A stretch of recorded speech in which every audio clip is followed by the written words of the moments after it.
In this lecture, we take our understanding of the fixed or variable behaviour of costs one step forward by expressing that knowledge as a formula or cost function which describes that behaviour. By doing this, we have created a rule which can then be used in every circumstance where fixed and variable cost behaviour is under discussion. Now, what's a cost function? Well, a cost function is the algebraic equation which describes the behaviour of a cost. And so in true algebraic form, it will have a dependent variable, which is the cost that you're trying to predict. So the dependent variable will be, for argument's sake, the cost of commissions. The independent variable is the level of activity or the cost driver which drives the cost you're interested in. And so the cost function for sales commissions might be one of those mixed cost ones, in that it might have a component which somebody will earn provided they hit a minimum target, perhaps $1 million, and then once over $1 million, their commission will increase by perhaps 0.5%.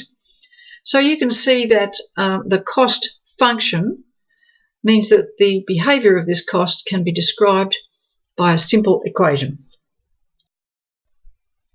And here's a graph of that simple linear cost function. It starts off in this graph at 0, where the activity level is 0 and the total cost is 0. Now, if it starts off at 0, that means there is no fixed component for it. It's fully variable. In this case, that makes sense, doesn't it? The number of kilometres travelled will drive the petrol cost for the motor vehicle. If you don't drive any kilometres, then it's reasonable to presume that your petrol cost will be 0. As soon as you start driving, the more kilometres that you cover, the greater will be the petrol cost that you incur. And so we can express that linear cost function in that algebraic formula. Now, those of you who have perhaps done statistics will recognise that as being the formula for a straight line. And that is what we're predicting here. We are predicting linear cost behaviour.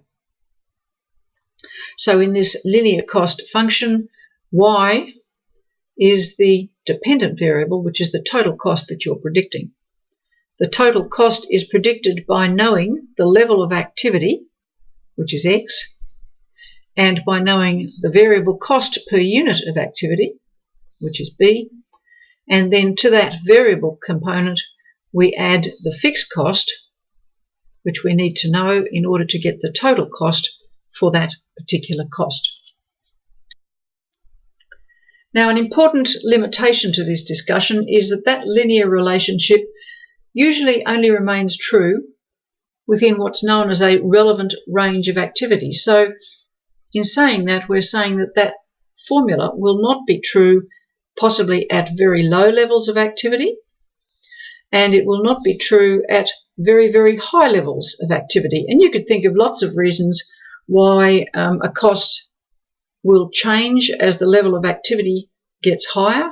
Perhaps it might be that the costs that you're predicting will be supervisory costs, and if you start to run the factory for 2 shifts or 3 shifts, then each time you crank up to another level of activity, the linear function which you've been using to describe the cost behaviour will change. So the relevant range of activity relates to the levels of activity that the firm has experienced in the past. Now, that's important because it means that we know that this equation does apply in the circumstances of operation of our firm. No use predicting somebody else's costs, is there? The other relevant range of activity considerations is an assumption that the relationship remains constant within that range. That's to say, there is no underlying shift or change in the relationship. So here's a graph that captures what I talked about just a moment ago about relevant range, and you can see from the vertical lines that this graph is saying there are 3 possible areas of activity, and the relevant range that we're operating in, and therefore trying to predict costs, is the one in the middle. And so the equation, or the line that you see predicted there, applies only within that particular range of activity. If you look to the left, the activity level over there has dropped, obviously, as we go closer back to the axis, to the origin. But see that also the fixed costs would have dropped because the line has literally cranks up a level in each of those 3 as it goes into higher activities. So the fixed costs are changing, as is the slope of the variable cost. Now, there are some limitations to the model that we're putting forward here. And the first is that all costs can be divided into either fixed or variable costs. Now, clearly that's not true. Some costs will behave in a curvilinear fashion.